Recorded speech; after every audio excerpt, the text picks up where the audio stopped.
It's now time for Prime Business. My name is Winston Taki, and now to our first business story. Senior lecturer at the University of Ghana Business School, Benjamin Amoah, has defended the roughly 17 billion Ghana cedis spent by the Bank of Ghana to mop up excess liquidity, describing the move as necessary to help bring inflation down and stabilize the economy. Speaking to Joy Business, he said the intervention was crucial in easing inflationary pressures and could also pave the way for lower borrowing costs. The responsibility of the central bank includes mopping up of excess liquidity in the economy. And so, if the central bank has spent 17 billion in creating the low level of inflation that we have in the country, then one will say that it is justified, considering the fact that interest rates are also low within the economy. Now, we have to be looking at how come we had that excess liquidity in the system. Maybe it was because of our past actions in the management of the economy. And definitely at a point in time, the central bank will have to come in to go after the excess liquidity, take it out of the system so that the economy can have some relief. It will definitely come at a cost because you will have to find a way of attracting the funds from the public to ease the pressure on goods and services. So if the central bank has spent 17 billion, we need to be looking at what the rates are today. And if the rates are low, then it means that it is benefiting us because we can now borrow at lower rates, be it individual borrowers or corporate borrowers who will seek for funds in the economy.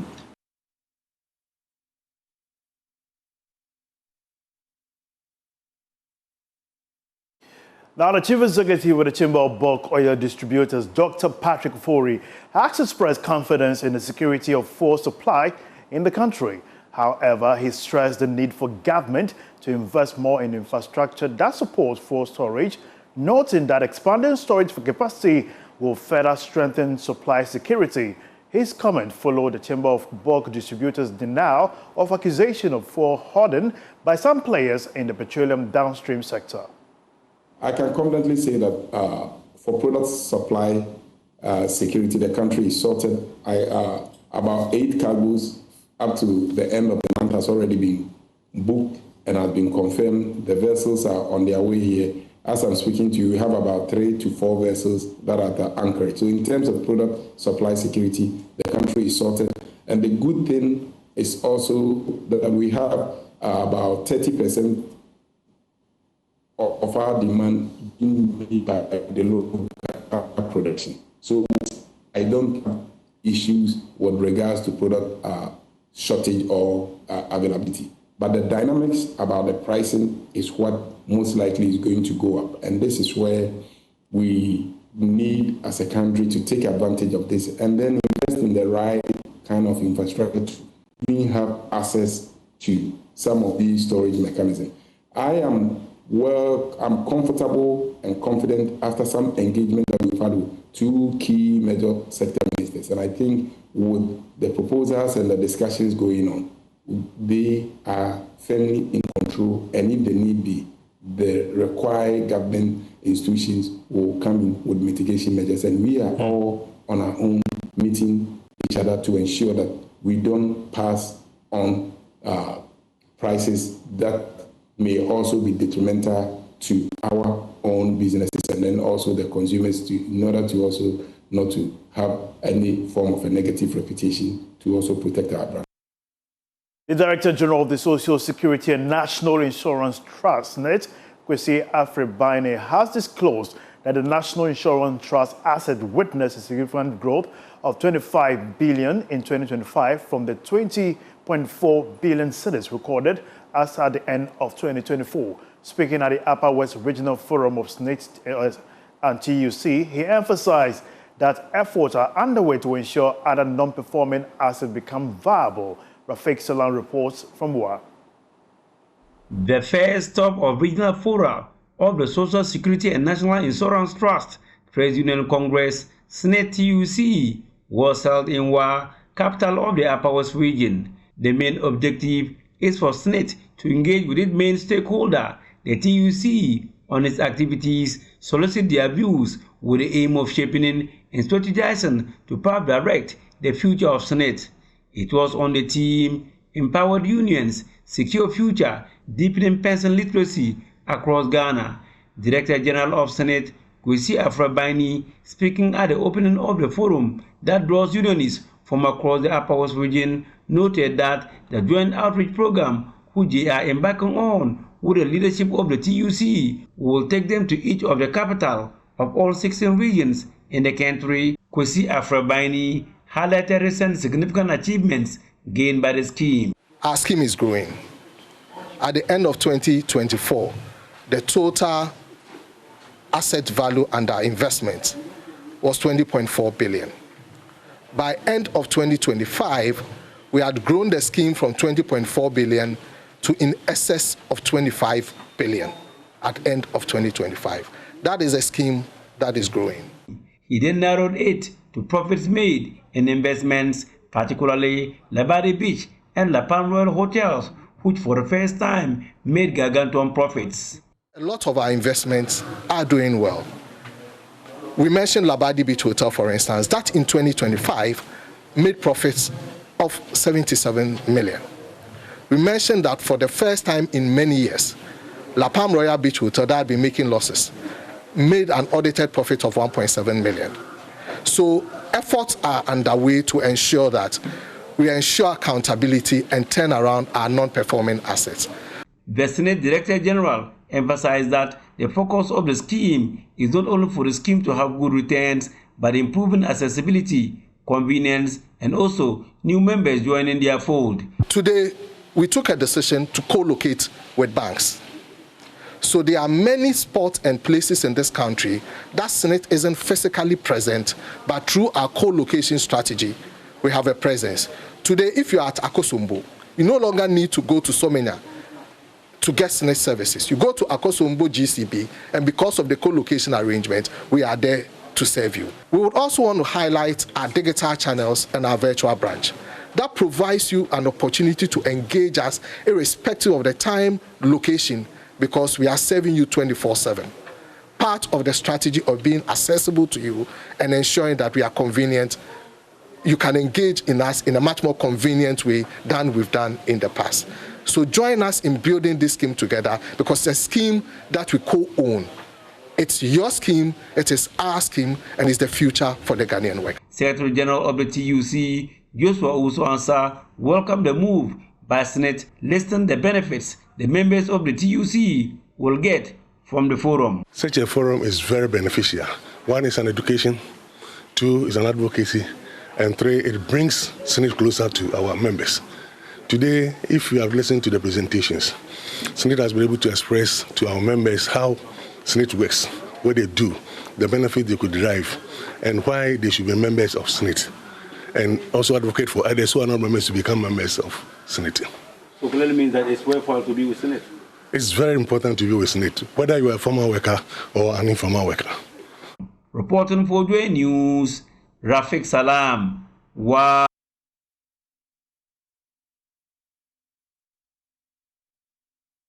Moving on, Ghana's economic relationship with China reached a new milestone as bilateral trade surpassed $14.1 billion, marking a sharp year-on-year increase of over 193%, according to Ghana's acting Chinese ambassador Li Yan at this year's Lantern Festival celebration in Accra.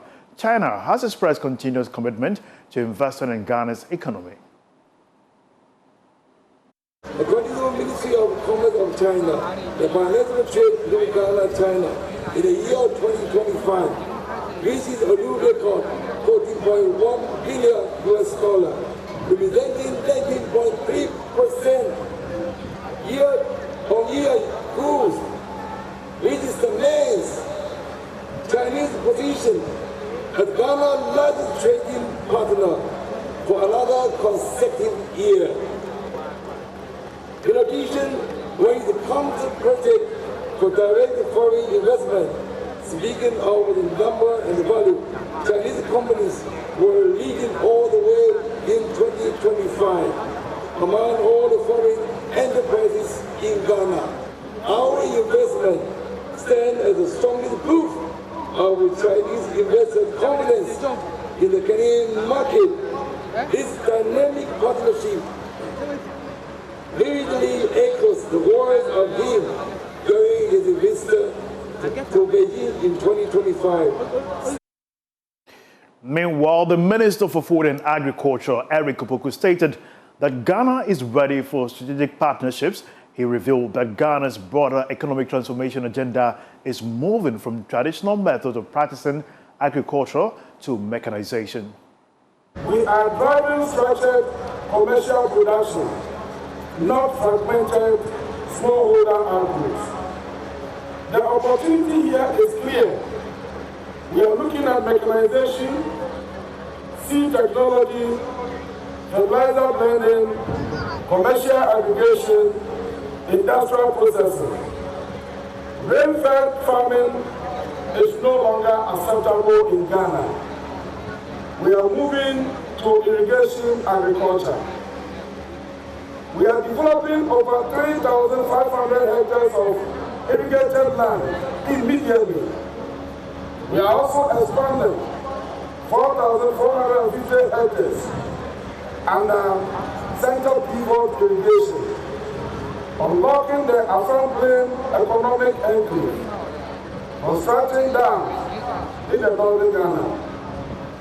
Distinguished ladies and gentlemen, this creates immediate investment openings in central pivot systems, solar irrigation, water engineering EPC contracts, irrigation equipment manufacturing, smart farm automation.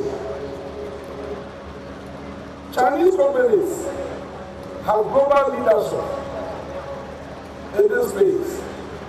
Ghana is ready for structured partnerships.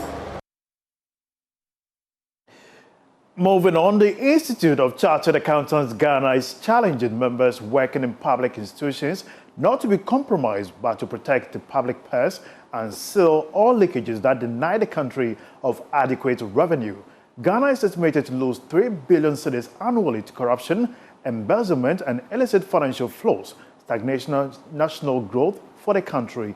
President of the association, Augustine Addo, says members must uphold the values of morality and integrity to strictly enforce their professional mandate in saving up the billions of lost funds. Emmanuel Bright Kweku was at the 40th anniversary launch of the Kumasi district of the Institute of Chartered Accountants Ghana.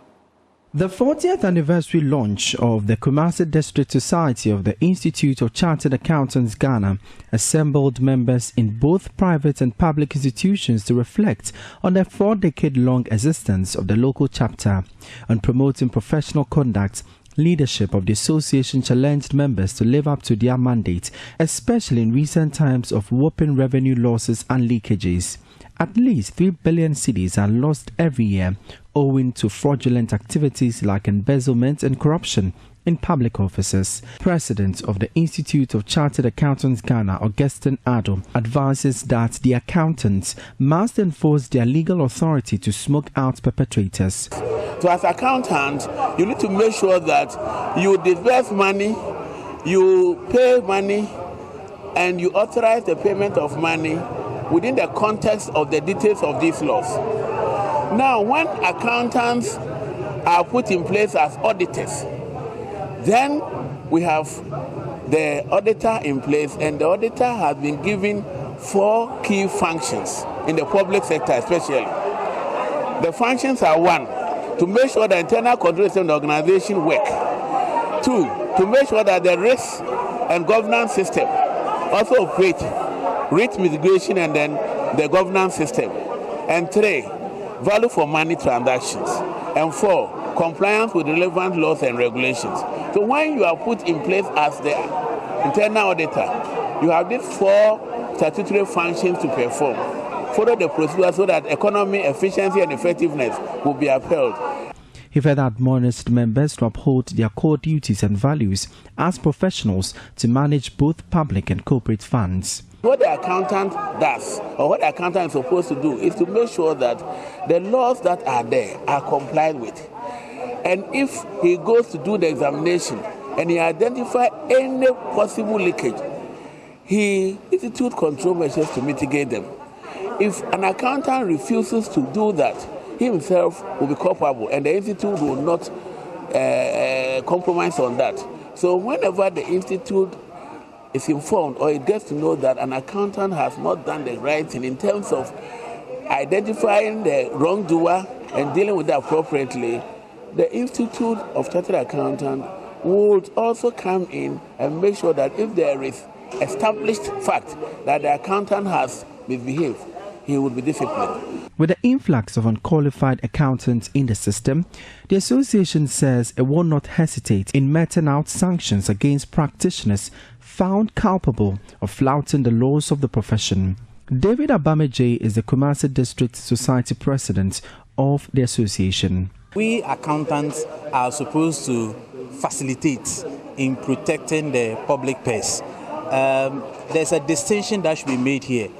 We have, when we say accountants, there are professional accountants and there are accountants who are also not part of our profession. And so sometimes they put all of us together, which shouldn't be the case. Because we are protected by law. And if you do something wrong, you may be suspended. So a professional accountant or a chartered accountant is very careful in doing anything that will bring the name of the institute into disrepute. On several occasions, accounting firms, that is the auditing firms, have been suspended, and it's in the graphics all over, including some of the firms in Ashanti region. So the idea is that we stand for integrity and we make sure that we do the right thing. If you don't do the right thing, your name will be suspended, and that is very strict. So we make sure that we don't do anything that is wrong. Unfortunately, we have a lot of other people who also call themselves accountants, and in most cases, in about 99% of the case, will be those people rather involved in those infractions and all that. But from our case, we don't normally have that because we are protected by law. For Joy News, my name is Emmanuel Bright-Kweku. Transport Minister Joseph Nikpe Bukari and Fisheries Minister Emilia Arthur have pledged their resolve to fully operationalize the Jamestown fishing harbour. Addressing the media after a joint tour by the two ministries, Mr. Nikpe said the Transport and Fisheries Ministries will collaborate to ensure the facility lives up to its full potential in line with the 24-hour economic policy. The facility, which was built in 2023 and commissioned in September 2024, is yet to operate at full capacity due to high maintenance costs, silt from the Odor River flowing into the harbor's basin, structural defects and other challenges. Left underutilized, some facilities at the harbor are beginning to deteriorate. A visit to the site reveals rusted roofs and structures with many assets sitting idle at the mercy of the corrosive sea breeze. Addressing the media after a joint tour by the Ministry of Transport and the Ministry of Fisheries, Joseph Bukari, Transport Minister, resolved to fully operationalize the harbour. Over the years from 2023, it was put in place with some facilities that were not provided to make this place operational.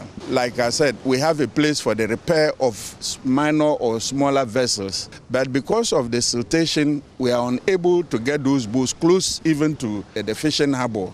And it is our wish and that of government that we will put together all the troubles or the challenges we have identified today and see how quickly we can work. 1, to extend the breakwater, 2, to desilt the place, 3, to make sure that the fishing boat aspect is fixed and then we can repair our vessels there.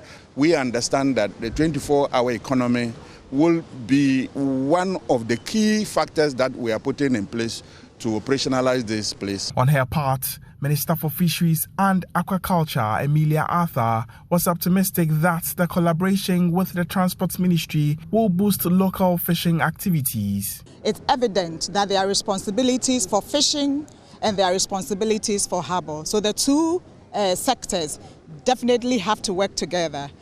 Our interest is how to maximize the facilities here for the benefit of artisanal fishers in this country. You saw the cold storage, you saw the fish market, you saw the processing center. From here, as my colleague minister has indicated, we are sitting together and see arrangements to put in place so that these facilities will be maximized to the benefit of the people. Built with a $60 million Chinese grant to modernize Accra's artisanal fishing sector, a fully operational Jamestown harbour boasts of a cold storage facility of 1,000 metric tons and ice production of 60 tons per day to preserve the catch of local fishers. The facility also has 248 stalls, 40 retail shops, and dedicated fish processing zones aimed at boosting the local fishing economy. For Joy Business, Atase Nyako. The Rangoon Real Estate Investment Trust, launched by GH Group, is set to strengthen Ghana's real estate investment market by providing structured access to income-generating properties while promoting transparency, stability, and growth. Speaking at the launch, the founder and executive chairman of GH Group, Kweku Bediako, explained that modern real estate development in Ghana must focus on creating meaningful experiences rather than simply providing buildings. Real estate developers, investors, and industry stakeholders gathered in Accra for the launch of the Rangoon Real Estate Investment Trust, an initiative designed to strengthen Ghana's real estate investment landscape. Speaking at the launch, founder and executive chairman of GH Group, Kweku Bediako, indicated that the future of real estate development in Ghana lies not just in providing buildings, but in creating meaningful experiences for residents and businesses. Yes, the future looks more interesting than what we have done right now. We believe that Cantonment City, we are not giving out spaces, but what we are selling is experience. And when we say that, we really do mean it. And these are very small things, detailed things, that makes the whole difference. Also speaking at the launch, Chief Operating Officer of GH Group, Cynthia Eduonum Dako, explained that the Rangoon Real Estate Investment Trust has been designed with a long-term strategy focused on stability, transparency, and growth. According to her, the investment vehicle will gradually expand its portfolio by incorporating additional high-quality income-generating properties. For the road ahead, Rangoon REIT is built for stability and growth. We expect disciplined asset management, prudent leverage, transparent reporting, and consistent dividend execution. Over time, we expect portfolio expansion, adding further high-quality income-generating assets into the vehicle. Our ambition is not merely to manage 2 buildings. It is to build a sustainable real estate investment platform that contributes meaningfully to Ghana's capital markets and urban infrastructure development. She further emphasized that Gold Key Properties will maintain a significant stake in the underlying assets, ensuring alignment with investors and demonstrating confidence in the investments. Gold Key retains a significant stake in the underlying assets. We have not exited. We have not diluted responsibility. We remain materially invested financially and reputationally, and our interests align with those of every investor in this room. When dividends are paid, we benefit alongside you. When value appreciates, we share in that appreciation. When standards must be upheld, we are accountable. That alignment is deliberate. It reflects confidence in the assets, in our clients, and in Ghana's commercial trajectory. The project is expected to provide investors with structured access to income-generating real estate assets while supporting the growth of Ghana's capital markets and urban development. That'll be all for business here on Prime Business. My name is Winston Taki. Thanks for watching. Prime Sports is next.